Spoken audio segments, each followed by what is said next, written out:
Israel Hamas का संघर्ष बनता जा रहा है दो विचारधाराओं का युद्ध। क्यों पूरी दुनिया में दो गुटों में बट रहे हैं लोग? क्या इजराइल हमास युद्ध दे रहा है तीसरे विश्व युद्ध को निमंत्रण? इजराइल की निशानी में आए फिलिस्तीन के ये शहर, अब क्या होगा इजराइल की नई चाल? साथियों, इजराइल और हमास का संघर्ष आज किसी पहचान का मोहताज नहीं है। आज ये संघर्ष सिर्फ दो देशों के बीच का संघर्ष नहीं रह गया, बल्कि दो विचारधाराओं का संघर्ष होता हुआ दिखाई दे रहा है, जिसने पूरी दुनिया के अलग अलग हिस्सों में दो अलग अलग गुटों को जन्म देना शुरू कर दिया है। इजराइल आए दिन गजा में भयंकर तबाही मचा रहा है, जिसे देखते हुए दुनिया के तमाम बड़े देश इजराइल से इस युद्ध को रोकने की अपील कर चुके हैं और कई मुस्लिम देश खुलकर इजराइल के विरुद्ध जाकर खड़े हो चुके हैं। लेकिन बावजूद इसके इजराइल पर इसका कोई भी असर पड़ता हुआ नजर नहीं आ रहा।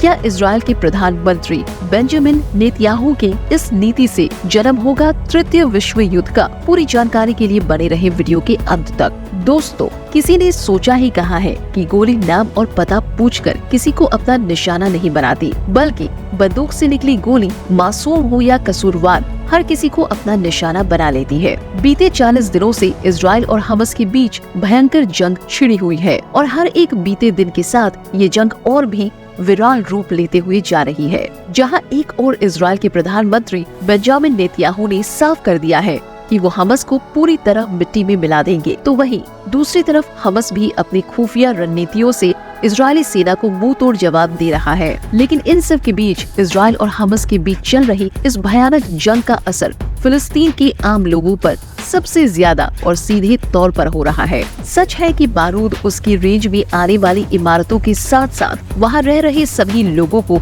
अपनी चपेट में लेते जा रहा है और चंद ही मिनटों के अंदर एक हंसती खेलती दुनिया किसी सुनसान वीरान पड़े कब्रिस्तान जैसी लगने लगती है। हमास पर इजराइल के हमले से अब तक तकरीबन 15,000 से ज्यादा फिलिस्तीन आम नागरिकों की मौत हो चुकी है, जबकि घायल की संख्या इससे भी कहीं ज्यादा है। इजराइल के घातक हवाई हमले से स्कूल, कॉलेज, अस्पताल बुरी तरह तबाह हो रहे हैं। अस्पतालों के लगातार नष्ट होने से घायल लोगों की जिंदगी बद से बदतर होती जा रही है और यहाँ तक घायल लोग को सही इलाज न मिलने से उनकी भारी तादाद में मौत हो रही है। केवल फिलिस्तीन ही नहीं, बल्कि बीते 24 घंटे की बात करें तो फिलिस्तीन के अंदर राहत बचाव के लिए आए यूएन के 102 कर्मचारी मारे जा चुके हैं, जबकि 27 यूएन कर्मचारी घायल हो चुके हैं। इन सब पर एक और फिलिस्तीन का कहना है कि इजराइल जानबूझकर उनके देश के आम नागरिकों को निशाना बना रहा है और यहाँ तक कि उनके इबादत के पवित्र स्थल मस्जिदों को भी लगातार रॉकेट से निशाना बनाया जा रहा है। कुछ दिनों पहले की बात है कि एक मस्जिद के अंदर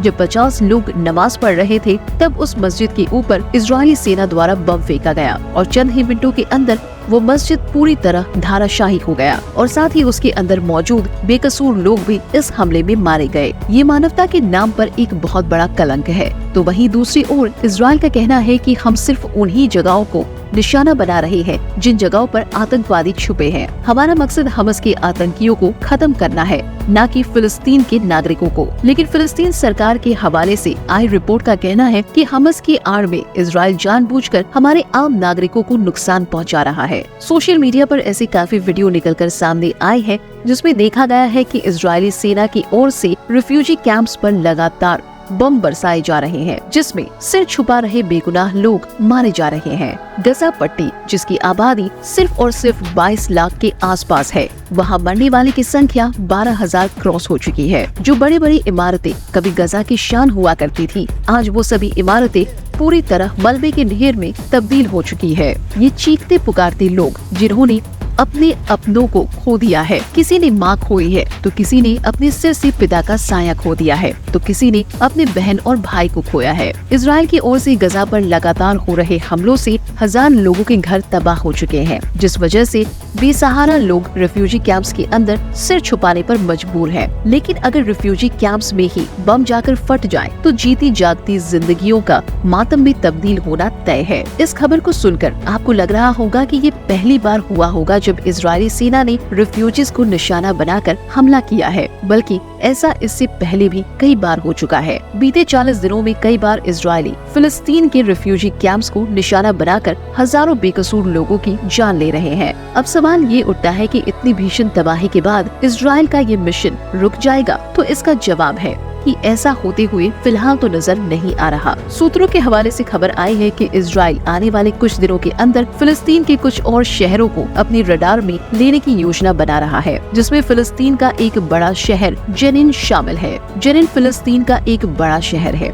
ऐसे में अगर इजराइल जेनिन पर हमला करते हैं तो फिलिस्तीन को इसका भारी नुकसान होगा। आपको बता दें कि इससे पहले इजराइल ने ये लड़ाई गजा और लेबनान इन दो फ्रंट पर ही लड़ी थी। ऐसे में अगर जेनिन इजराइल का अलग निशाना है तो ये शहर तीसरा वॉर फ्रंट बन सकता है। अब तक 2 जगहों पर लड़े गए इस युद्ध से इसके भयंकर और खौफनाक नतीजे निकलकर सामने आए हैं। चारों तरफ सिर्फ और सिर्फ बर्बादी ही नजर आ रही है। ऐसे में फिलिस्तीन का जेनिन शहर इसके बीच में आ गया तो चारों तरफ सिर्फ और सिर्फ लाशों के ढेर नजर आएंगे। युद्ध किसी भी समस्या का पूरी तरह हल नहीं है, लेकिन हमस का खात्मा भी जरूरी है। पूरी दुनिया इससे इनकार नहीं कर सकती कि हमस आतंकियों का गढ़ है। यही वो सबसे बड़ी वजह है कि इजराइल कसम खा चुका है कि वो हमस का दुनिया से नामो निशान मिटाकर ही दम लेगा। साथियों, इजराइल की ये नीति आने वाले बड़े संकट को न्योता दे रही है, जिससे तृतीय विश्व युद्ध के हालात बनते हुए नजर आ रहे हैं। 1945 में जब दूसरा विश्व युद्ध समाप्त हुआ था, तब देशों के पास इतनी तकनीकें और उतनी परमाणु हथियार नहीं थे जो आज के समय में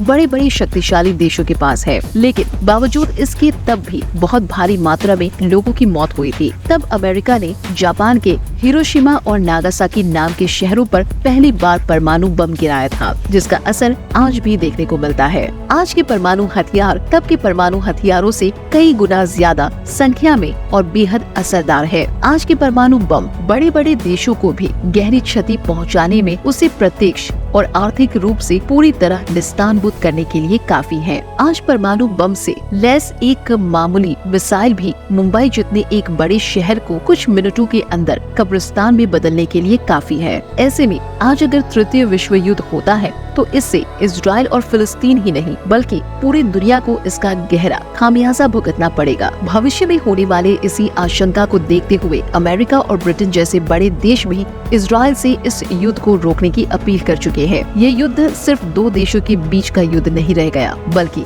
ये युद्ध अब 2 विचारधाराओं के युद्ध के तौर पर देखा जा रहा है। हर रोज खबरों में देखने को मिलता है कि यहूदी विचारधारा से प्रभावित लोग इजराइल को सपोर्ट करते हुए नजर आ रहे हैं, तो वहीं दूसरी ओर इस्लाम को मानने वाले खुलकर फिलिस्तीन को सपोर्ट करते हुए नजर आ रहे हैं। आप इसका ताज़ा तरीन उदाहरण 2023 की क्रिकेट विश्व कप से ले सकते हैं, जब मैच में मैन ऑफ द मैच जीतने के बाद पाकिस्तान के स्टार क्रिकेटर मोहम्मद रिजवान ने अपना man of the match award फिलिस्तीन को समर्पित कर दिया। तो वहीं अगर भारत का रुख करे तो भारत इजराइल को सपोर्ट करते हुए नजर आ रहा है। लेकिन भारत के अंदर ही कुछ गुट ऐसे भी है जो फिलिस्तीन को सपोर्ट कर रहे हैं और कुछ ऐसे हैं जो इजराइल को सपोर्ट कर रहे हैं। सिर्फ भारत ही नहीं बल्कि पूरी दुनिया भर में इस तरह के गुट देखे जा सकते हैं जो इजराइल और फिलिस्तीन को सपोर्ट कर रहे हैं। बीते कुछ दिनों में ऐसे कई उदाहरण दुनिया के अलग अलग देशों से नजर आ रहे हैं जो फिलिस्तीन और इजराइल को सपोर्ट करते हुए आपस में भिड़ रहे हैं। कुछ दिनों पहले दक्षिण अफ्रीका में भी ऐसा हुआ। यहाँ यहूदी और इस्लामी लोगों की संख्या लगभग बराबर है। ऐसे में जब एक गुट